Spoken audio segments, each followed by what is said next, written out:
Hello YouTube, how's everyone doing? Yeah, Fish Taco here.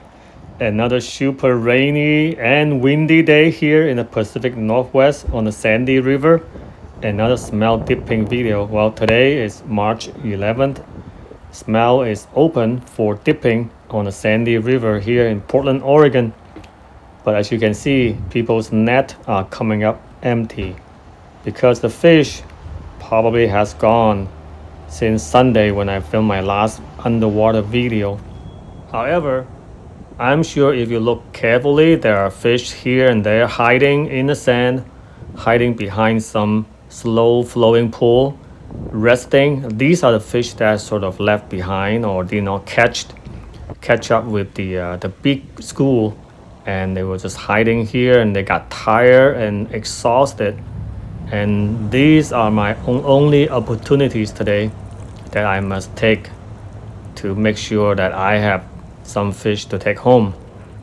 Now, this type of leftover fish that are here and there, they are tired and exhausted, but if you try to catch them, they will take off running and they still got some kick into them.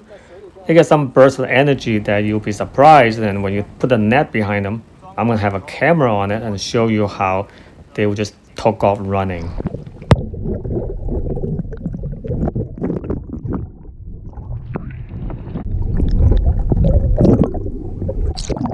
And over time, I sort of figure out the way to catch them is to sort of slowly sneak up behind them from downstream to upstream so that they will force them to swim upstream and they really get tired quickly, and then the next net you will get them in it.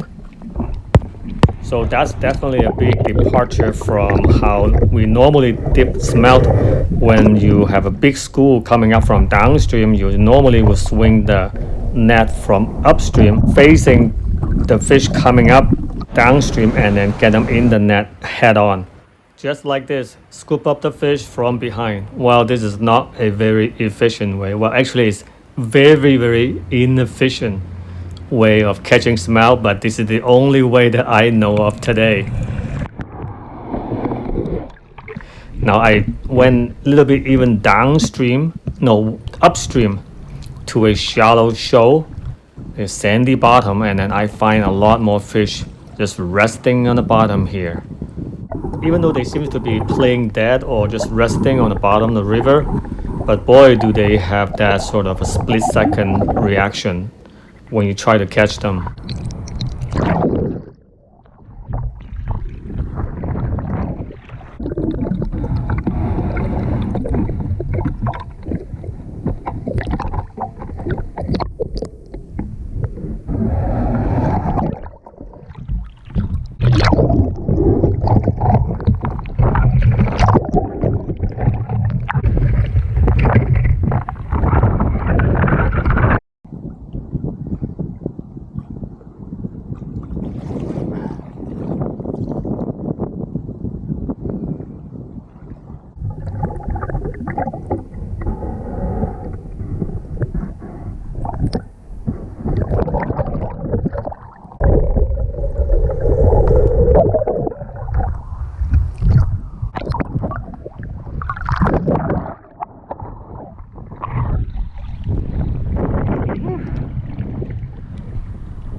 All right, that was fun.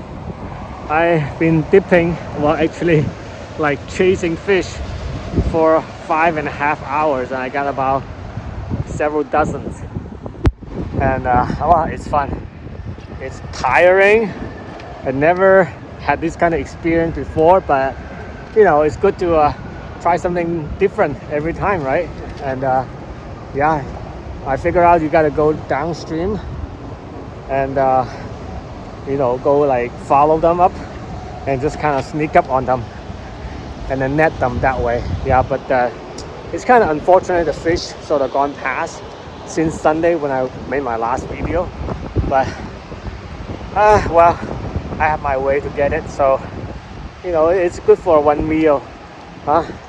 Hopefully next year it's gonna be better, you know, or they if they open it, you know, in a good timing, you know, because I think they just opened it a few days late, and then just gone, the fish gone past, and then just a few left. But yeah, hopefully next year is better. See you guys next time. Bye bye.